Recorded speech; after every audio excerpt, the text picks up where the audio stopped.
여러분들 반갑습니다. 벌써 13주차 마지막 교재 장을 시작하게 되었습니다. 13장의 내용은 웰빙보다 중요한 웰엔딩을 위해라는 제목입니다. 내용의 핵심은 우리가 죽음을 어떻게 인정하고 준비할 것인가, 아름다운 죽음을 맞이하기 위해서는 어떻게 살아야 할 것인가, 또 과연 우리는 죽음을 이해하고 받아들이면서 내세관에 대한 준비는 되어 있는가, 이런 핵심적인 내용이 13장에 정리되어 있다라고 보여집니다. 우리 교재에 보면 천상병님의 귀천이라는 시가 기록이 되어 있죠. 우리 다 같이 이 시를 읽어 보도록 하겠습니다. 나 하늘로 돌아가리라. 새벽빛 와 닿으면 쓰러지는 이슬 더불어 손에 손을 잡고 나 하늘로 돌아가리라. 노을빛 함께 단둘이서 기슬에서 놀다가 구름 손짓하면은 나 하늘로 돌아가리라. 아름다운 이 세상 소풍 끝내는 날 가서 아름다웠다라고 말하리라.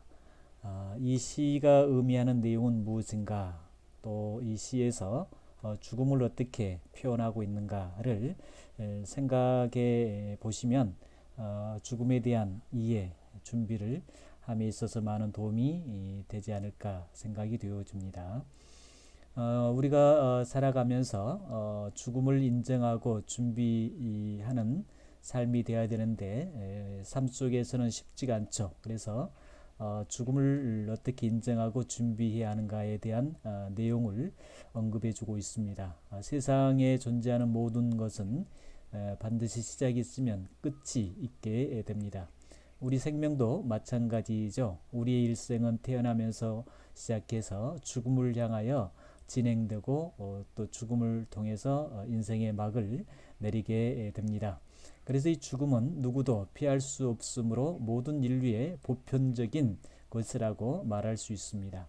인생의 삶이 시작되는 순간 죽음은 이미 정해진 것이고 그 예정된 종착점을 향해 달려가는 것이 곧 인생이라고 할 수 있겠지요.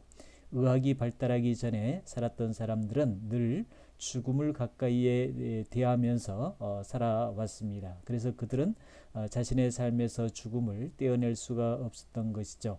항상 가까이 존재하기 때문에 죽음에 대한 나름대로의 어떤 준비를 하며 살았지 않나 보여집니다.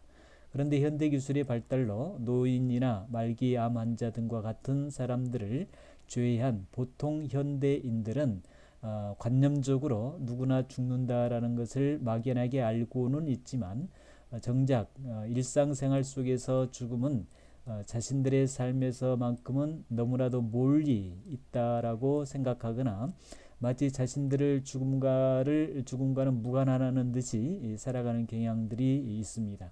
그러나 죽음은 한번 출생한 후에는 누구에게나 항상 곁에 있으며 언제 닥칠 수 알 수가 없는 거죠. 우리는 죽음이 이처럼 남의 것이 아닌 바로 나 자신의 것임을 인식해야 합니다. 인류의 역사상 그 어느 때보다 과학과 기술 발달의 혜택을 누리고 있는 현대 문명인들은 이런 죽음의 실존에 대해 애써 외면하거나 무관심하며 살아가고 있습니다. 현대 문명인들의 최대 관심은 어떻게 하면 젊음을 유지하며 살 것인가, 또 어떻게 하면 건강하게 살고 어떻게 해야 행복하게 살 것인가에 대한 웰빙의 삶에 초점이 맞춰져 있죠. 매일 운동하고 음식을 가려 먹고 또 뿐만 아니라 정기적인 진료를 받게 되는 모습들을 보게 됩니다. 또 아울러 TV 드라마와 영화, 광고 등에 보면 웰빙의 삶이 현대인들에게 얼마나 지대한 영향을 미치고 있는가를 조장하고 또 그런 부분에 있어서 일조를 하고 있다라고 할 수 있죠. 독일인으로 현대 사이학의 거장인 노베르트 엘리아스의 그의 책에 보면 죽어가는 자의 고독에서 서구 문명 사회가 젊음과 건강을 강조하면서 노화와 죽음에 대해서는 은폐하고 고립시켰다라고 지적하면서 현대사회의 죽음에 대한 무관심을 고발하고 비판했습니다. 웰빙의 삶만큼이나 중요한 것은 웰엔딩입니다. 그래서 웰엔딩을 위해서 우리는 죽음이 남의 것이 아닌 나의 것으로, 또 피하고 싶어도 피할 수 없는 자연스러운 것임을 이해하고 준비가 필요하지 않나 보여집니다. 그래서 공자는 산다는 것도 다 모르는데 어떻게 죽음을 안단 말인가 라고 얘기하는데, 이것은 죽음과 죽음 이후에 대해 알려고 하거나 말하지 말아야 한다라는 의미로 받아들일 것이 아니라 현재의 삶을 의미 있게 사는 것이 중요함을 강조할 수 있다고 보여지죠. 우리는 현재의 삶을 더 의미 있게 살기 위해서는 죽음을 알고 준비해야 합니다. 죽음은 누구에게나 또 어느 때라도 찾아올 수가 있죠. 그래서 죽음에 대한 준비 없이 갑작스러운 죽음의 순간을 맞게 될 때 우리는 생의 의미 자체를 잃어버린 채 극도의 불안감과 공포에 휩싸일 수가 있습니다. 그러므로 죽음을 준비하고 사는 것은 오히려 살아있는 동안의 삶을 더 의미 있게 하고 또 충실하게 만들 뿐만 아니라 갑작스러운 죽음 앞에서도 당황하지 않고 의연하고 품이 있는 웰엔딩을 맞이할 수 있게 할 수 있습니다. 우리는 누구에게나 오는 죽음을 어떻게 이해할지, 또 웰엔딩을 위해서 죽음을 어떻게 준비해야 할지, 죽음 이후에도 삶이 있는지, 또 죽음 이후에 삶이 있다면 그것은 어떤 것인지에 대해서 우리가 생각하며 살아야 되지 않을까 싶습니다. 그렇다면 죽음이란 무엇인가? 여러분들께서는 죽음이란 무엇이라고 생각을 하십니까? 여러분들 스스로도 죽음이란 무엇인지에 대해서 깊은 고뇌와 또 그 사고, 생각이 필요하지 않을까 싶습니다.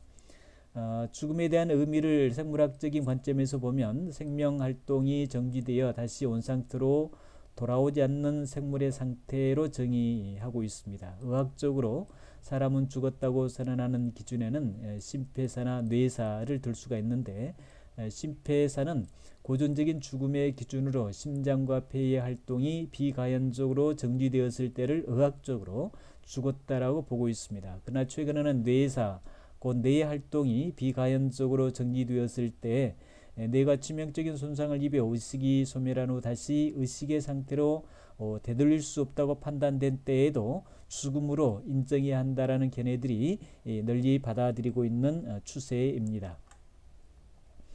그러나 심폐소생술과 같은 현대의학의 발달로 뇌사로 판정받았지만 심폐 기능은 기계적으로 유지할 수 있을 때, 곧 식물 인간의 상태로 있을 때 이를 죽었다라고 볼 것인지 아니면 아직 생명이 유지되고 있다라고 볼 것인지에 대해서 많은 논란이 있습니다. 이를 죽었다라는 입장에서는 기계적인 생명 유지가 의미 없는 연명으로 품위 있게 죽을 수 있는 인간의 권리를 침해하는 것으로 봄으로써 존엄적 안락사를 인정하자고 합니다. 그러나 이런 존엄적 안락사는 법적인 부분과 종교적인 부분에서 또 다른 반대와 비판, 직면을 하고 있습니다. 이렇듯 생물학적, 또 의학적으로 무엇을 죽음으로 볼 것인가 하는 것은 현대의 의학과 과학기술의 발달로 생명을 기계적으로 연장시킬 수 있게 됨에 따라 다소 모호한 경계의 부분이 남아있지만, 대체로 생물학적, 의학적 관점에서 죽음은 생명으로서의 존재의 소멸 또는 종말로 받아들이고 있습니다. 즉 소멸과 종말이다. 그래서 종교적인 관점에서는 한 인간의 죽음은 존재의 소멸을 의미하지 않는다라는 것이죠. 그래서 불교에서는 죽음은 존재의 소멸 또는 종말이 아닌 인연 또는 연기의 변화로 이해되고 있고, 그리고 이런 관점에서 생과 사를 연속적 윤회의 고리 속의 한 부분으로 이해하고 있습니다. 또 이슬람교와 또 기독교에서는 죽음은 물질적 육체와 비물질적 영혼의 분리로 이해를 하고 있습니다. 그래서 죽음이라는 것은 영혼이 육체로부터 분리되는 것으로서 생명의 원리가 되는 영혼이 육체를 떠날 때 육체적 생명이 끝나는 것으로 이해하는 것이죠.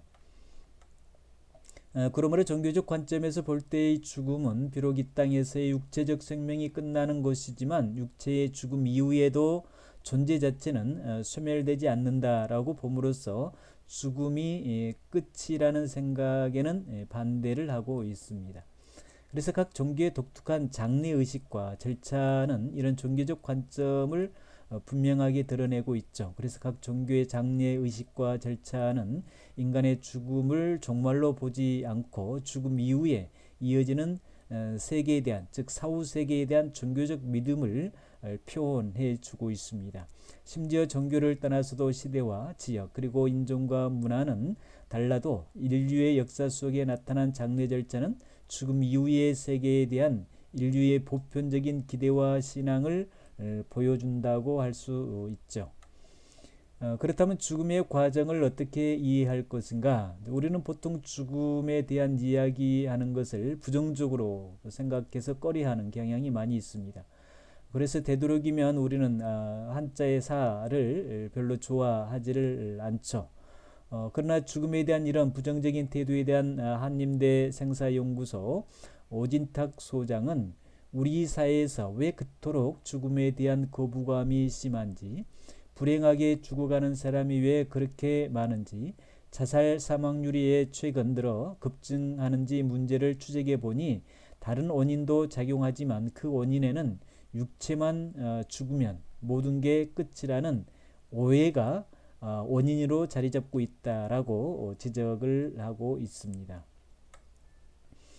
사실 웰빙의 끝은 웰엔딩이 돼야 함에도 불구하고 죽음을 이렇게 부정적으로 생각하고 꺼림으로써 막상 죽음이 자신에게 닥쳐올 때 죽음에 대한 준비 없이 갑작스럽고 당황스러운 죽음을 맞이하게 됩니다. 그래서 연령별 죽음에 대한 인식의 차이를 보면 언제 우리는 우리 자신과 또 다른 사람들이 웰엔딩을 맞게 하기 위해 죽음의 과정에 대해 이해할 필요가 있다라는 것이고, 또 죽음을 앞둔 사람은 대개 비슷한 과정을 걸치게 된다라는 것입니다. 그래서 엘리자베스 키블러 로스는 자신에게 죽음이 닥쳤을 때 가지게 되는 반응으로서 죽음의 과정을 5단계로 나누어 놓고 있습니다. 첫째는 죽음이 다가왔을 때 누구나 부정하게 된다라는 것이죠. 어떻게 나에게 이런 일이 일어날 수 있는가? 자신에게 닥친 죽음을 현실로 받아들이지 못하고 죽음의 사실을 믿을 수 없다라는 반응을 보이게 됩니다. 두 번째는 분노하게 됩니다. 자신의 죽음을 주위에 있는 사람들의 탓으로 돌리며 가족이나 진료진에게 공격적인 모습을 보이게 되고, 그 다음에 이제 세 번째는 타협을 하게 됩니다. 어떻게든 살려만 준다면 이것도 저것도 하겠다라며 타협을 시도하게 됐죠. 이런 단계는 자신의 삶을 되돌아보며 후회와 반성의 기회를 가질 수 있을 뿐만 아니라 또 용서와 화해의 기회를 갖는 또 소중한 시간으로 활용할 수가 있습니다. 그러다가 절망을 하게 됩니다. 더 이상 삶의 가능성이 없다고 판단되었을 때 정신적으로 충격을 받고 우울증에 빠지게 되죠. 그리고 마지막에는 어쩔 수 없는 수용을 하게 됩니다. 모든 단계를 지나면서 이제 자신이 죽는다라는 사실을 받아들일 수밖에 없는 상황에 처하게 되고, 이때 죽음은 그 자체로서 끝이 아니라 죽음 이후에 생이 있다는 희망과 믿음을 가질 때 죽음에 대한 두려움을 극복할 수 있을 뿐 아니라 죽음을 새로운 태도로 수용할 수 있게 됩니다.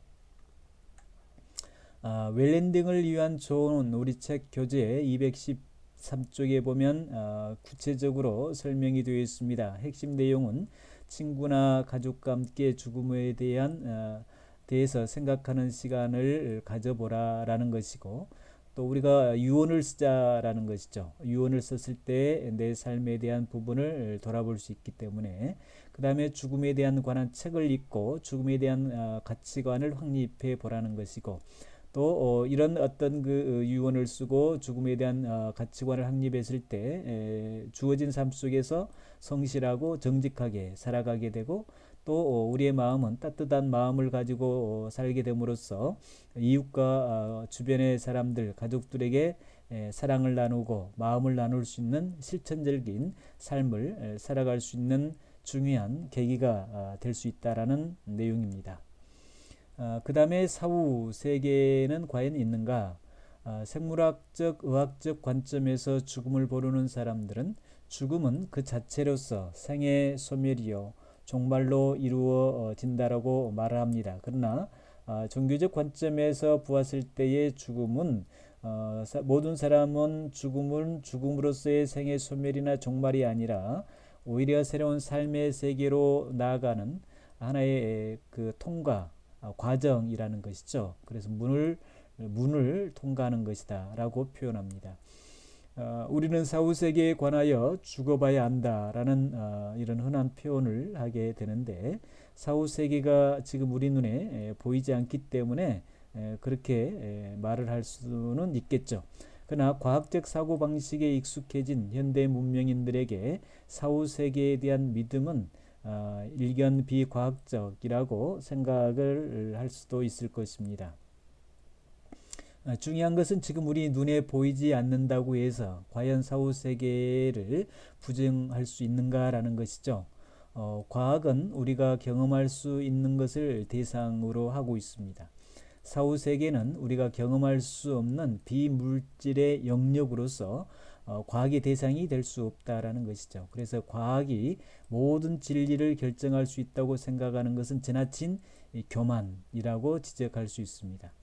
과학적 관점에서 본다면 우리가 지금 알고 있는 것보다 알 수 없는 것들이 굉장히 많죠. 그래서 사후 세계가 존재하는가에 대한 질문은 과학이 답할 수 없는 영역 밖의 질문이다라고 표현해야 타당하지 않을까 싶습니다. 그럼에도 사후 세계에 관한 학문적 연구는 임사체험으로 진행이 되고 있습니다. 임사체험이란 과연 무엇인가? 사고나 질병 등으로 의식을 잃고 죽음 직전에 이르렀던 사람들이 의학적으로 죽었다라고 말하는 무의식 기간 동안 자신들이 체험했던 것을 의식을 다시 회복한 후 돌려주는 내용입니다. 그래서 임사체험 연구는 19세기 말 지질학자였던 알베르트 하임이 처음으로 시작을 했지만 학문적으로 본격적으로 연구가 시작되는 것은 1970년 엘리자베스 귀블러 로즈의 책 사후생과 레이먼드 무디의 책 잠깐 보고 온 사후의 세계가 출판되면서부터라고 볼 수 있습니다. 현재 국제임사연구협회가 구성되어 심리학자, 정신신경과 의사, 뇌생리학자, 종교학자, 문화인류학자, 철학자 등 다방면의 학자들이 관심을 가지고 연구를 하고 있습니다.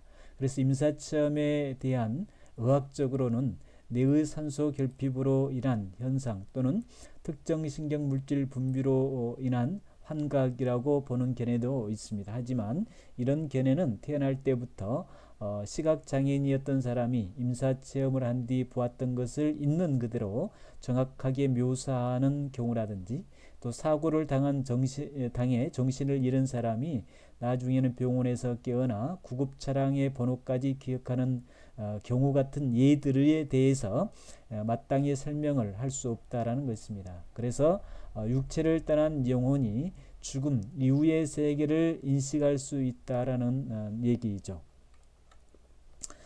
사후 세계에 대해 분명하게 말해주는 것은 바로 이 종교입니다.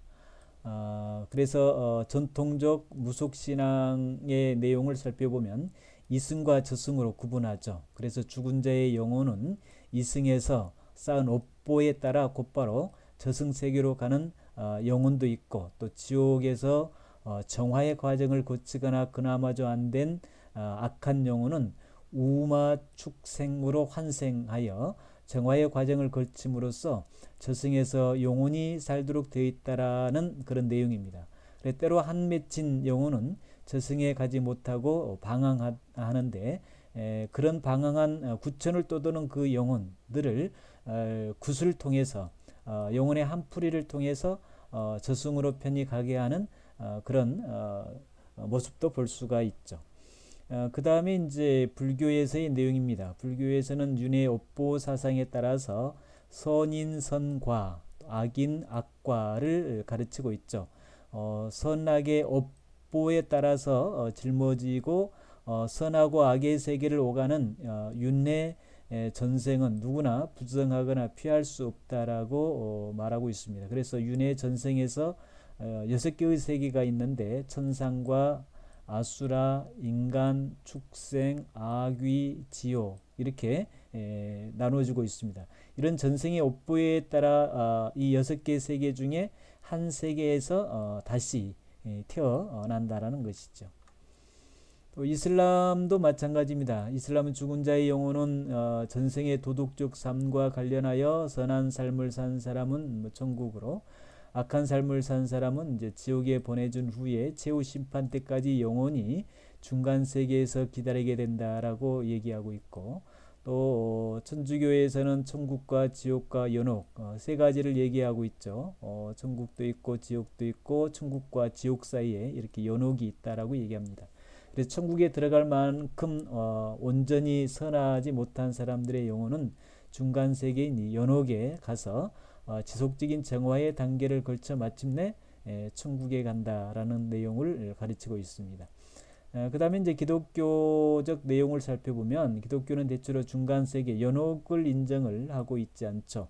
그래서 죽은 자는 이 땅에서 삶의 결과에 따라서 그 영혼이 천국으로 또는 그 영혼이 이제 지옥으로 가는 경우가 있다. 이 둘로 나누어서 표현합니다.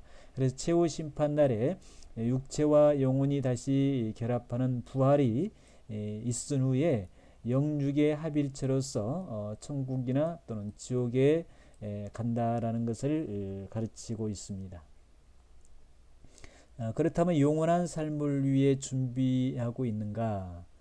죽음 이후의 삶을 받아들이는 사람과 그렇지 않는 사람의 삶과 죽음의 의미는 매우 다를 수밖에 없죠. 그래서 이 두 사람이 살아있는 동안의 삶의 방식과 태도, 그리고 죽음을 맞이할 때의 방식과 태도는 매우 큰 차이가 있을 것입니다.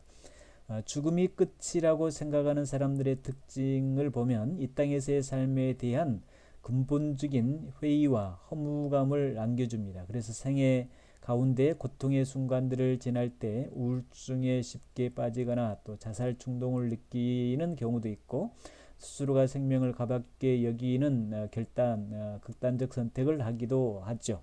그래서 죽음이 순간에도 불안과 두려움으로 죽음을 받아들이지 못하고 부정하다고 절망과 체념에 빠지게 됩니다. 그러나 죽음 이후의 삶에 대한 믿음과 확신을 가진 사람들의 특징들을 보면 이 땅에서의 삶을 진지하게 살고 또 성실하게 살아가죠. 왜냐하면 그 삶의 동기와 목적이 결국 죽음 이후의 결과를 결정짓기 때문입니다. 그래서 고통의 순간에도 인내하게 되고 마지막 순간에도 희망을 놓지 않고 확신 속에서 마음의 평안을 가지고 여유로운 죽음의 순간을 맞이하게 됩니다. 자, 그렇다면 웰 엔딩의 삶을 위한 지혜의 왕 솔로몬의 조언은 뭐였는가? 첫째는 반드시 죽을 때가 있음을 말해주고 있습니다. 전도서 3장 1절에서 3절에 보면 범사에 기한이 있다라는 거죠. 그래서 천하 만사가 다 때가 있는데 내용을 보면 날 때가 있으면 반드시 또 죽을 때가 있고, 또 심을 때가 있으면 그 심는 것을 뽑을 때가 있고, 죽일 때가 있으면 또 치료할 때가 있고, 헐 때가 있으면 또 세울 때가 있다. 뭐 등등등 계속해서 말을 해주고 있는데, 결국 중요한 것은 시작이 있으면 끝이 있다라는 것을 얘기해주고 죽음이 있음을 기억하며 살라라는 말씀입니다. 두 번째는 인생은 동물과 달리 죽음 이후의 삶이 있음을 기억하라는 것이죠.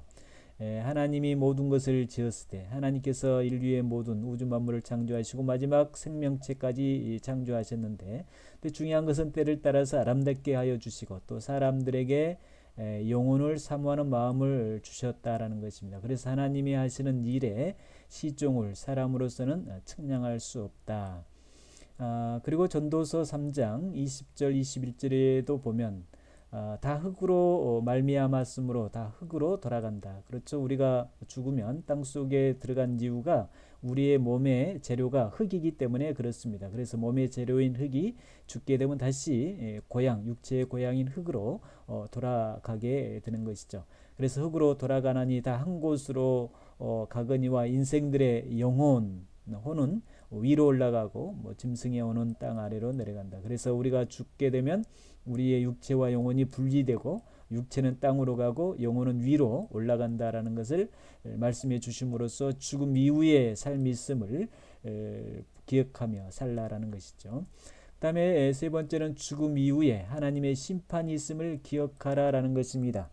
전도서 1장 9절에 보면 청년이여 네 어린 때를 즐거워하며 네 청년의 날들을 마음에 기뻐하여 마음에 원하는 길들과 내 눈이 보이는 대로 행하라. 그러나 하나님이 모든 일을로 말미암아 너를 심판할 줄 알라 라는 말씀을 하죠. 즉 하나님은 우리의 행위를 보시고 마지막 심판하시기 때문에 결국 우리의 삶을 진중하게 신중하게 생각하고 결정해서 행동하며 살라라는 것입니다.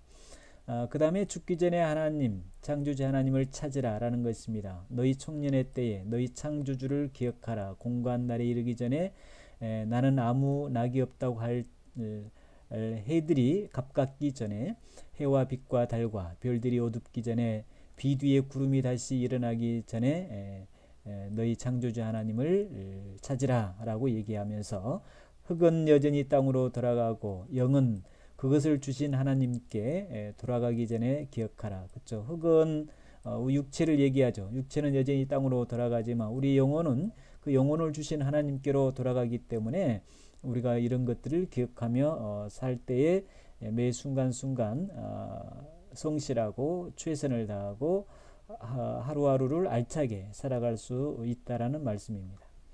그래서 웰빙은 웰엔딩을 위한 시작으로서 진정한 웰빙은 웰엔딩으로서의 비로소 완성이 되는 것이 중요하다. 그래서 웰엔딩이 없는 웰빙은 무의미한 것이라고 할 수가 있겠죠. 그래서 죽음은 피할 수 없는 현실인데 이러한 죽음에 대해서 우리가 절망하지 않고 아름답고 여유로운 죽음을 맞이할 수 있게 하려면 어떻게 하는가? 이러한 죽음의 그 의미를 바르게 이해할 필요가 있다라는 것이고 그리고 또 준비하며 살아야 할 이유가 있다라는 것이죠. 그래서 죽음 앞에 아름답고 여유 있게 설 수 있는 것이 바로 이겁니다. 웰 엔딩이라 할 수 있겠죠.